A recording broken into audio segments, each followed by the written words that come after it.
बिस्मिल्लाहिर्रहमानिर्रहीम। अस्सलाम वालेकुम। मैं प्रोफेसर डॉक्टर अंजुम रहमान। आज मैं आपसे डिस्कशन से पहले एक हमारी पेशेंट हैं, उसने मुझसे डिस्कस किया है मेरे चैनल पे कि वो प्रेग्नेंट हैं, उनको फाइब्रॉइड है और वो सब सीरोजल फाइब्रॉइड है। जैसे कि मैंने प्रेगनेंसी और रसूली के जो डिस्कशन आपके साथ की थी, जो मेरा टॉपिक था, उसमें मैंने आपसे डिस्कस किया था कि बच्चेदानी में रसूली प्रेगनेंसी के साथ हो सकती है। रसूली 3 तरह की होती है। एक होती है सब सीरोजल, जैसे कि ये मोहतरमा ने बताया कि मुझे प्रेगनेंसी के साथ सब सीरोजल फाइब्रॉइड है। या दूसरी होती है जो मसल के अंदर होती है, मांस के अंदर होती है। और तीसरी वो होती है जो अंदर वाली लेयर में होती है। जो सब सीरोजल फाइब्रॉइड है, यानी कि बच्चेदानी के ऊपर जो फाइब्रॉइड होता है, वो यूजुअली प्रेगनेंसी पे इतना इफेक्ट नहीं करता अनटिल एंड अनलेस उसका साइज इतना बड़ा हो या उसकी शाख हो, जिसको हम कहते हैं पेडिकल हो। तो कभी कभार प्रेगनेंसी के दौरान वो अपने ऊपर बल खा जाता है, जिसकी वजह से हो सकता है कि बहुत एक्यूट सिम्टम हो, जैसे कि पेट में शदीद दर्द का होना, या कभी कभार होता है कि इमरजेंसी में सर्जरी भी करनी पड़ती है। बट यूजुअली सब सीरोजल फाइब्रॉइड जैसे कि आपको है, अगर वो छोटे साइज़ का है, वो पेडिकुलेटेड नहीं है, यानी कि उसकी कोई शाख नहीं है और वो सिम्टमलेस है, तो आपको कोई वरी होने की ज़रूरत नहीं है। इसका डायरेक्टली प्रेगनेंसी पे कोई इफेक्ट नहीं होता और प्रेगनेंसी यूजुअली अनइवेंटफुल होती है। अब हम आते हैं आज के अपने टॉपिक पे। आज हम डिस्कस करेंगे फॉलिक एसिड। क्या हर प्रेग्नेंट औरत को फॉलिक एसिड लेना है? क्या ये बहुत ज़रूरी है? और इससे क्या फ़ायदा होता है? फॉलिक एसिड एक छोटी सी गोली है, मगर ये स्पेशली उन ख़वातीन की जिन या तो थोड़ी सी एज ज़्यादा हो या जिनकी फैमिली हिस्ट्री में मल्टीपल कंजेनाइटल एनॉमलीज, यानी कि पैदाइशी तौर पे मोरल से तौर पे बच्चे एबनॉर्मल हों किसी भी family, first degree family relative में, करीबी ख़ानदान वालों में, या वो ख़वातीन जिनके ख़ानदान में शादी हो।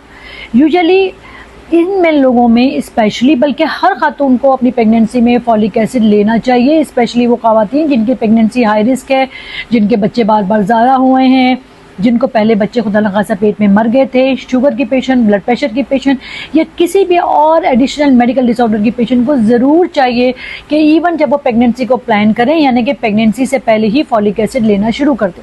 फॉलिक एसिड हमारी ज़िंदगी में क्यों ज़रूरी है? फॉलिक एसिड हर उस टिश्यू के लिए ज़रूरी है जो मल्टीप्लाई होता है फास्टली, जैसे आपके बाल, आपके नाखून, आपके जो हैं वो हेयर्स, स्किन, इन चीज़ों को भी अगर हेल्दी आपने रखना है तो उसके लिए आपकी नॉर्मल फॉलेट लेवल आपके जिस्म में होना ज़रूरी है।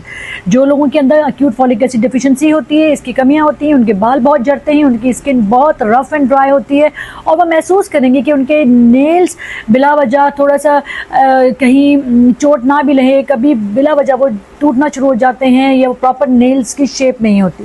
सो ये तो था कि इसका कहाँ पे इफेक्ट होता है। अब हम डिस्कस कर रहे थे कि प्रेगनेंसी में क्यों ज़रूरी है। सबसे इम्पॉर्टेंट बात तो ये है कि फॉलिक एसिड एबनॉर्मल बच्चे होने से बचाती है, यानी कि स्पेशली वो लोग जिनको कमर की रीढ़ की हड्डी की बच्चों को एबनॉर्मली, पहले कोई बच्चा एबनॉर्मल हो, या वो बच्चे का सर प्रॉपर नहीं बना हो, या ख़ानदान में कोई ऐसा बच्चा हुआ हो, या फिर जैसे कि मैंने आपको बताया कि वो ख़वातीन जो डायबिटीज़ थी या उनकी एज थोड़ी सी ज़्यादा है, उनमें ये चीज़ होने की रिस्क ज़्यादा हो, तो फॉलिक एसिड आपको इस तरह की किसी भी चीज़ से बचा सकता है। फिर वो ख़वातीन जो किसी मेडिकल डिसऑर्डर में हैं, जैसे कि मैं डिस्कस कर रही थी, ब्लड प्रेशर, शुगर या कोई और मेडिकल डिसऑर्डर हो, उस पर इसका बड़ा अच्छा इफेक्ट होता है। फॉलिक एसिड का इफेक्ट ना सिर्फ आपकी स्किन पे, आपके बाल पे, आपके नेल पे, आपके दिमाग में बहुत अच्छा इफेक्ट होता है। डिफरेंट रिसर्च ने प्रूव किया कि वो लोग जो प्रॉपर फॉलिक एसिड लेते हैं या जिनके अंदर फॉलिक एसिड की कमी नहीं होगी, उनके अंदर स्ट्रोक या फालिज का रिस्क बहुत कम होता है। इवन बहुत सारे ख़वातीन या लोग ऐसे मेल भी जिनके अंदर एक level of folic acid normal होता है, वो अपने दूसरे फैमिली रिलेटिव के मुकाबले में उनके अंदर दिल के अमराज बहुत कम होते हैं। And even folic acid normal होने से आप बहुत सारे कैंसर से भी बच सकते हैं। जी हाँ, फॉलिक एसिड क्योंकि एक टिश्यू पे इफेक्ट कर रहा होता है, सेलुलर लेवल पे इफेक्ट कर रहा होता है, ये बहुत इंपॉर्टेंट फैक्टर है जिसको अगर हम प्रॉपर हो, नॉर्मल हो, तो बहुत सारे कैंसर से बचा जा सकता है। अब फिर हम वापस आते हैं प्रेगनेंसी पे। आपको चाहिए कि जब आप प्रेगनेंसी को प्लान करें, रादर जब आप प्रेग्नेंट हो जाए, उस वक्त से आप फॉलिक एसिड लेना शुरू करें। स्पेशली वो ख़वातीन जिनको कोई ब्लडिंग डिसऑर्डर हो, जिनको थैलीसीमिया की पेशेंट हो, डायबिटीज़ हो, हाइपरटेंसिव हो, व्हाटएवर, कोई भी मेडिकल डिसऑर्डर की पेशेंट हो, और जिनकी फैमिली में कोई ऐसा रिस्क फैक्टर हो, खुद वो किसी तरह के डिसऑर्डर में ना, उनके लिए ज़रूरी है कि वो प्लीज़ प्रेगनेंसी से पहले फॉलिक एसिड लेना शुरू करें। और during pregnancy, specially first 3 month में क्योंकि ये सेलुलर लेवल पे इफेक्ट करता है, क्योंकि इसका डेफिशिएंसी से एबनॉर्मल बच्चा हो सकता है। शुरू के 3 महीने का वो टाइम होता है जब बच्चा बनता है, उसके बाद बच्चे की ग्रोथ होती है। तो शुरू के 3 महीनों में आप अगर प्रॉपर मकदार फॉलिक एसिड की लेंगी तो एक तो बच्चे की ग्रोथ अच्छी होगी और बच्चे में एनॉमली कम होगी।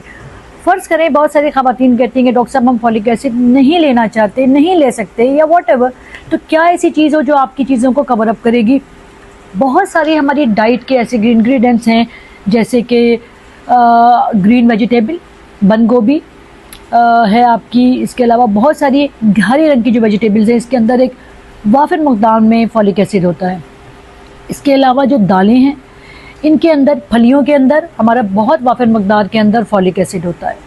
ये बहुत इंपॉर्टेंट है कि इसके अलावा सिट्रस फ्रूट जैसे कि आपका ग्रेप फ्रूट, कीनू, मौसम्बी, बनाना, इसके अंदर भी बड़े अच्छे मकदार में फॉलिक एसिड होता है। इसके अलावा कलेजी है, अंडा है, इसके अंदर भी आपको फॉलिक एसिड मिल सकता है। तो अगर आपके अंदर फॉलिक एसिड की डेफिशिएंसी है और अगर आप ये प्रॉपर बैलेंस डाइट लें, जिसमें आपकी दालें भी हो सकती हैं, आपकी फलियां भी हो सकती हैं, आपकी ग्रीन वेजिटेबल भी हो सकती हैं, बल्क ऑफ सिट्रस फ्रूट यानी कि ग्रेप फ्रूट, कीनू, मौसम्बी, बेरीज, इनके अंदर बहुत अच्छी मकदार में फॉलिक एसिड होती है। अगर आपने एक प्रॉपर डाइट बैलेंस कर लें और आपकी डाइट के अंदर ये प्रॉपर बैलेंस हो तो आप फॉलिक एसिड की डेफिशिएंसी से बच सकती हैं। अदरवाइज़ एक सिंपल छोटी सी टैबलेट है जिसका यूजुअली कोई साइड इफ़ेक्ट नहीं होता और वो आप ले सकती हैं। क्या फॉलिक एसिड का साइड इफ़ेक्ट है? क्या ऐसा कोई रिस्क फैक्टर है कि फॉलिक एसिड खुदा ना खास्ता आपको नेगेटिव इफेक्ट कर सकती है? अगर आप एक प्रॉपर डोज इसकी लेंगे जैसे कि आपके डॉक्टर ने प्रिस्क्राइब किया तो इसका कोई नेगेटिव इफेक्ट नहीं है, इसका ज़्यादा एक पॉजिटिव इफेक्ट होता है आप पे और आपकी प्रेगनेंसी के ऊपर।